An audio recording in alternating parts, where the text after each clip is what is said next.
AICC chief Kharge రాష్ట్ర పర్యటన ఖరారైంది. July 4న హైదరాబాద్లో జరిగే బహిరంగ సభలో పాల్గొననున్నారు. దీంతో సభను విజయవంతం చేయాలని గ్రేటర్ కాంగ్రెస్ నేతలతో సమావేశమయ్యారు పీసీసీ చీఫ్ మహేష్ కుమార్ గౌడ్, మంత్రి పొన్నం. భారీగా జన సమీకరణ చేయాలని లీడర్లకు దిశానిర్దేశం చేశారు. ఇదే సమావేశంలో స్థానిక గ్రామ పంచాయతీ ఎన్నికలు, జూబ్లీహిల్స్ బైపోల్పై చర్చ జరిగే అవకాశం ఉంది. ఎన్నికల సన్నద్ధతపై రాష్ట్ర నేతలకు దిశానిర్దేశం చేయనున్నారు AICC chief Kharge. AICC chief Kharge రాష్ట్ర పర్యటన ఖరారైంది. జూలై 4న హైదరాబాద్లో జరిగే బహిరంగ సభలో పాల్గొననున్నారు. దీంతో సభను విజయవంతం చేయాలని గ్రేటర్ కాంగ్రెస్ నేతలతో సమావేశమయ్యారు పీసీసీ చీఫ్ మహేష్ కుమార్ గౌడ్, మంత్రి పొన్నం. భారీగా జన సమీకరణ చేయాలని లీడర్లకు దిశానిర్దేశం చేశారు. ఇదే సమావేశంలో స్థానిక గ్రామ పంచాయతీ ఎన్నికలు, జూబ్లీహిల్స్ బైపోల్పై చర్చ జరిగే అవకాశం ఉంది. ఎన్నికల సన్నద్ధతపై రాష్ట్ర నేతలకు దిశానిర్దేశం చేయనున్నారు AICC chief Kharge. Details Sharif అందిస్తారు. షరీఫ్, ఖర్గే టూర్ అప్డేట్స్ ఏంటి? ఖర్గే రాబోతున్నారు. జై బాపు, జై భీమ్, జై సంవిధాన్లో భాగంగా ఒక భారీ సభను ఏర్పాటు చేస్తున్నారు. పార్టీ పరంగా గ్రామ స్థాయి, మండల స్థాయి, జిల్లా స్థాయి నేతలంతా కూడా హాజరు కావాలనేది పీసీసీ నుంచి ఉన్నటువంటి మ్యాండేట్. వాళ్ళంతా కూడా 4న హైదరాబాద్ ఎల్బీ స్టేడియంలో గ్రౌండ్లో జరిగేటువంటి సమావేశానికి హాజరు కావాలని చెప్పి ఇప్పటికే పీసీసీ దగ్గర నుంచి ఆదేశాలు అయ్యాయి. దానిలో భాగంగానే కీలక సమావేశాన్ని గాంధీ భవన్లో హైదరాబాద్ ఇన్ఛార్జ్ మంత్రి పొన్నం ప్రభాకర్ అధ్యక్షతన, పీసీసీ మహేష్ గౌడ్ అధ్యక్షతన సన్నాహక సమావేశం కొనసాగుతోంది. కొద్దిసేపటి క్రితమే సమావేశానికి హాజరై వెళ్లారు ఎమ్మెల్యే దానం నాగేందర్. బయటకు వచ్చి మీడియాతో కూడా ఇంటరాక్ట్ అయినటువంటి పరిస్థితి.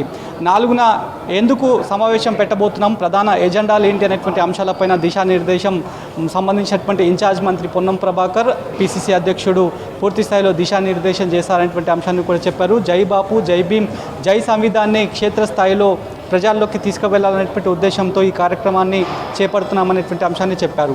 కేంద్ర ప్రభుత్వం రాజ్యాంగాన్ని ఎట్లా ఖూనీ చేస్తోంది, రాజ్యాంగానికి కలంకం తెచ్చే విధంగా ఎట్లా ప్రయత్నాలు చేస్తున్నారనేటువంటి అంశంపైన కూలంకుషంగా ప్రజలకు, కార్యకర్తలకు, అందరికీ కూడా, క్యాడర్కి కూడా ఎక్స్ప్లెయిన్ చేయడంలో భాగంగానే ఈ యొక్క సమావేశాన్ని ఇనిషియేట్ తీసుకున్నారనేటువంటి విషయాన్ని అయితే చెప్తున్నారు. మరోవైపు ఈ సమావేశానికి లోకల్గా ఉన్నటువంటి హైదరాబాద్ ముఖ్య నేతలంతా కూడా చేరుకున్నారు. రాజ్యసభ సభ్యుడు అనిల్ యాదవ్తో పాటు working president Anjan Kumar Yadav, OBC chairman Nuthi Srikanth Goud, మరికొంతమంది కార్పొరేటర్లు, అదేవిధంగా ప్రముఖ సంబంధించినటువంటి ఎమ్మెల్సీ బల్మూరు వెంకట్, వీళ్ళంతా కూడా హైదరాబాద్ రీజియన్కి సంబంధించిన వాళ్ళు కాబట్టి వాళ్ళతో సన్నాహక సమావేశాన్ని కూడా ఏర్పాటు చేస్తున్నారు.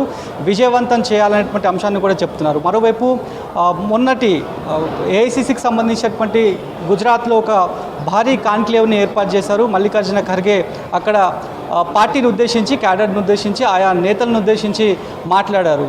సో ఎవరైతే వర్క్ చేసే మైండ్ సెట్తో ఉంటారో వాళ్ళు మాత్రమే పార్టీలో కొనసాగాలి, వర్క్ చేయని వాళ్ళు రిటైర్మెంట్ తీసుకోవాలి, దీంట్లో ఎలాంటి సెకండ్ ఆప్షన్ కూడా లేదనేటువంటి అంశాన్ని కూడా చెప్పారు. ఆ తర్వాత డీసీసీల పాత్ర చాలా కీలకం కాబోతుందనేటువంటి అంశాన్ని కూడా చాలా క్లియర్గా గుజరాత్లో జరిగినటువంటి భారీ కాన్క్లేవ్ కాంగ్రెస్ పార్టీకి సంబంధించినటువంటి విషయంలో ఆయన కొన్ని కామెంట్స్ చేశారు. ఇప్పుడు మళ్ళీ హైదరాబాద్ పర్యటన పెట్టుకున్నారు. 4న ఈ సమావేశాన్ని కూడా ఏర్పాటు చేస్తున్నారు. కాబట్టి ఈ సమావేశంలో పార్టీని ఉద్దేశించి, ప్రభుత్వాన్ని ఉద్దేశించి కావచ్చు, అదేవిధంగా కార్యకర్తలను ఉద్దేశించి మల్లికార్జున ఖర్గే ఏఐసీసీ చీఫ్గా వస్తున్నారు. కాబట్టి ఏ రకమైనటువంటి కామెంట్స్ ఆయన దగ్గర నుంచి రానున్నాయనేటువంటి ఒక ఇంట్రెస్టింగ్ చర్చనైతే పార్టీలో జరుగుతున్నటువంటి పరిస్థితి. మరోవైపు ఈ 4న జరిగేటువంటి సమావేశాన్ని చాలా ప్రతిష్టాత్మకంగా పార్టీ తీసుకుంటుంది. పార్టీ పరంగా అంతర్గత సమస్యలు ఏమైనా ఉన్నా సరే అంతలోపే సార్ట్అవుట్ చేసే విధంగా తమ యాక్షన్ ప్లాన్ ఉండనుందనేటువంటి అంశాన్ని పార్టీ వర్గాలు చెప్తున్నారు. దాంట్లో భాగంగానే స్థానిక పంచాయతీ ఎన్నికలు సమీపిస్తున్నాయి. జిహెచ్ఎంసీ గ్రేటర్ హైదరాబాద్కి సంబంధించినటువంటి ఎన్నికలు కూడా సమీపిస్తున్నాయి. దాంతోపాటు జూబ్లీహిల్స్ ఉప ఎన్నిక కూడా అనివార్యమైంది. కాబట్టి దాంట్లో ఖచ్చితంగా హస్తం పార్టీ జెండా ఎగురుతుంది, ఎగరవేస్తామనేటువంటి ధీమాను ఇప్పటికే కాంగ్రెస్ పార్టీ వ్యక్తం చేస్తుంది. కొద్దిసేపటి క్రితం సన్నాహక సమావేశంలో పాల్గొని బయటకు వచ్చిన తర్వాత దానం నాగేందర్ కూడా అదే మాటని చెప్పారు. సన్నాహక సమావేశంలో కూడా ఈ మేరకే నిర్ణయాలను ఖరారు చేస్తారనేటువంటి అంశాన్ని కూడా చెప్తున్నారు. 4న జరిగేటువంటి ఈ సమావేశం ఎంతగానో దోహదపడుతుంది క్యాడర్కి బూస్టప్ ఇచ్చేలాగా ఉంటుంది అనేటువంటి అంశాన్ని కూడా చెప్తున్నారు. మరోవైపు ఈ సన్నాహక సమావేశంలో ఇన్ఛార్జ్ మంత్రిగా ఉన్నటువంటి పొన్నం ప్రభాకర్ మాట్లాడుతూ నామినేటెడ్ సంబంధించినటువంటి ఏ స్థాయిలో నామినేటెడ్ పోస్టు ఖాళీ ఉన్నాయో వాటిని త్వరితగతిన ఫుల్ఫిల్ చేస్తారని చెప్పి ఇప్పటికే ఇన్ఛార్జ్ మీనాక్షి నటరాజన్ కూడా చెప్పారు. కాబట్టి పూర్తి స్థాయిలో నామినేటెడ్ పోస్టుల భర్తీ కాబోతోంది. ప్రతి ఒక్కరూ గ్రౌండ్ జీరోలోకి వెళ్ళి కష్టపడాల్సినటువంటి సమయం ఆసన్నమైంది అనేటువంటి అంశాలను అయితే చాలా స్పష్టంగా చెప్తున్నట్టు పరిస్థితి కనిపిస్తోంది. కాబట్టి 4న జరిగేటువంటి సమావేశాన్ని సక్సెస్ఫుల్గా కంప్లీట్ చేయడంలో భాగంగానే ఇవాళ గాంధీ భవన్లో సన్నాహక సమావేశాన్ని ఏర్పాటు చేశామని చెప్పి పార్టీ చెప్తోంది.